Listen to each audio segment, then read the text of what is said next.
সুপ্রিয় দর্শক শ্রোতা, নিউজ নাও প্রচারিত হচ্ছে খলিল হালাল Chinese, বাসমা foundation, Transfotech, Bismillah Halal life poultry ও জাকির ট্যাক্স অ্যান্ড অ্যাকাউন্টিং এর সৌজন্যে। কুইন্সের ফার্মার্স বুলেভার্ডে অবস্থিত দারুল হিকমাহ নিউ ইয়র্কের উদ্যোগে ঈদের দুটি জামাতের আয়োজন করা হয়েছে। প্রথমটি হবে সকাল 8:30টায় এবং দ্বিতীয় জামাত অনুষ্ঠিত হবে 9:30টায়। স্বাস্থ্যবিধি মেনে সবাইকে জামাতে অংশগ্রহণের আহ্বান জানানো হয়েছে। লস অ্যাঞ্জেলেসের সিলমারের দুটি গাড়ির মধ্যে সংঘর্ষের ঘটনায় একজনের মৃত্যু হয়েছে।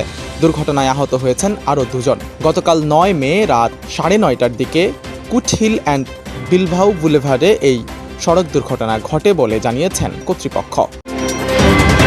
প্রাণঘাতী করোনার আক্রমণে লণ্ডভণ্ড অবস্থা ভারতের। এমন সংকট মুহূর্তে অসহায় ভারতীয়দের পাশে দাঁড়ানোর সিদ্ধান্ত নিয়েছে আল ফালাহ ফাউন্ডেশন। এজন্য ফাউন্ডেশনটির ডিরেক্টর ইমাম হাফিজ জাফির আলী সামর্থ্যবানদের কাছে ডোনেশনের আহ্বান জানিয়েছেন।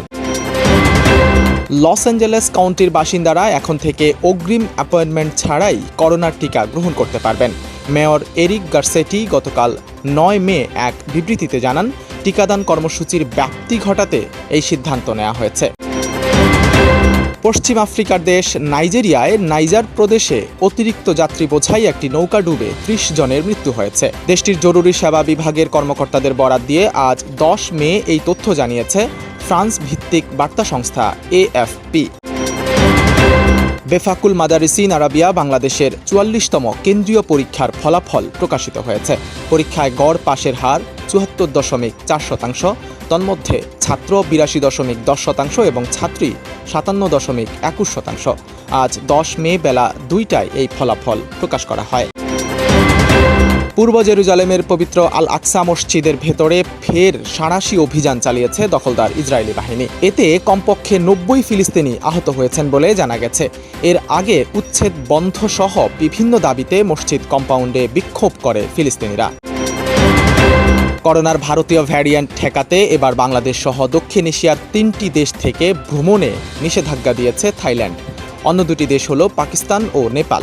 তবে থাইল্যান্ডের নাগরিক ও কূটনীতিক পাসপোর্টধারীদের ক্ষেত্রে এই নিষেধাজ্ঞা কার্যকর করা হবে না।